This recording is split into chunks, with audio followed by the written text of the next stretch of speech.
समय आ गया है कि सेफ्टी वॉल्व के सिद्धांत को उन्हीं महात्माओं को सौंप दिया जाए जिनसे संभवतः उसका आरंभ हुआ था। जी हाँ दोस्तों, आज हम बात करेंगे कांग्रेस की स्थापना और सेफ्टी वॉल्व के सिद्धांत। इस सिद्धांत की वास्तविकता, इस सिद्धांत की सच्चाई, क्या ये सिद्धांत वाकई में लागू होता है कांग्रेस की स्थापना के लिए।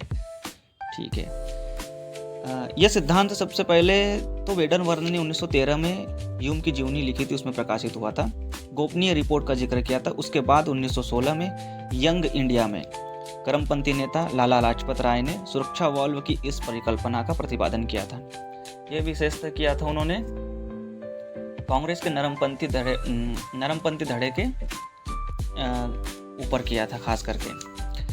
इसी संदर्भ में अब बात करते हैं सेफ्टी वॉल्व के सिद्धांत की। ये सिद्धांत क्या है? कहा जाता है कि ह्यूम को लगभग 30,000 से भी ज़्यादा मुखबिरों द्वारा भेजी गई एक विस्तृत रिपोर्ट प्राप्त हुई। उस रिपोर्ट में यह आशंका व्यक्त की गई थी कि भारत में 1857 की क्रांति की तरह ही बड़ा विशाल एक जनविद्रोह होने वाला है, जैसे ब्रिटिश साम्राज्य को खतरा होगा। और इस खतरे को महसूस करते हुए ब्रिटिश सरकार ने या ह्यूम ने, जो कि एक प्रकांड राष्ट्रभक्त था ब्रिटेन का, इसलिए उन्होंने इस जन आंदोलन को दबाने के लिए एक ऐसे संगठन की स्थापना की बात कही जो नरमपंथी विचारधारा से काम करे और सारे प्रकार के उद्गारों को केवल भाषणों, संवैधानिक तरीकों और जुलूस प्रदर्शनों तक ही सीमित रखकर समाप्त कर दे।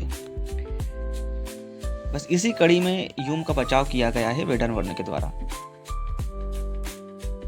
1933 में गुरमुख निहाल सिंह ने ये जो 7 खंड वाली सरकारी रिपोर्ट आई थी, जिसे गोपनीय रिपोर्ट कहा गया, इसे उन्होंने सरकारी रिपोर्ट कहा।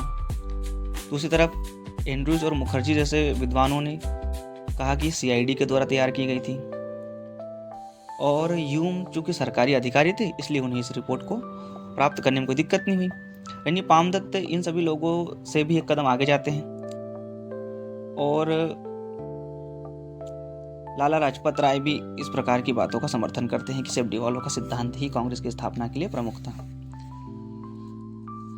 पर क्या वास्तव में ये बात सही है? आओ इसकी पड़ताल करते हैं। पहला साक्ष्य, 1870 के दशक में हम अगर ब्रिटिश सरकार की कार्यप्रणाली की छानबीन करते हैं, हमें पता लगता है कि 1878 में ह्यूम राजस्व, कृषि और वाणिज्य विभाग के सचिव थे। सवाल यह है कि गोपनीय रिपोर्ट गृह सचिव के पास पहुंचनी थी, जो राजस्व, कृषि और वाणिज्य सचिव के पास कैसे पहुंच गई? पहला तो क्वेश्चन मार्क यहीं खड़ा हो जाता है इस रिपोर्ट पर। दूसरा, यह रिपोर्ट तैयार किसने की? तो कहा जाता है कि तिब्बत में धार्मिक गुरुओं के द्वारा तैयार की गई थी और इन्हीं संत महात्माओं ने 1857 की क्रांति को समाप्त किया था या असफल किया था, और आज फिर एक बड़ी क्रांति को होने से रोक दिया इन्होंने। ये बात उतनी महत्वपूर्ण समझ में नहीं आती, विशुद्ध काल्पनिक थी, क्योंकि उस समय भारतीय राजनीति में हम देखें तो इतने बड़े जन आंदोलन या 1857 की क्रांति जैसी कोई क्रांति के साक्ष्य मिलते नहीं है। ये बात विपिन चंद्रा और शेखर बंदोपाध्याय जैसे कई इतिहासकारों ने लिखा है। अभी सिद्धांत, पहली बात यह है कि ह्यूम राजस्व, कृषि और वाणिज्य विभाग के सचिव थे। रिपोर्ट जानी थी गृह सचिव को। दूसरी बात कि ह्यूम की ड्यूटी उस समय या ह्यूम की नियुक्ति उस समय शिमला में थी और गृह विभाग की सारी फाइलें दिल्ली रखी जाती थी, उन्हें शिमला भेजा ही नहीं जाता था।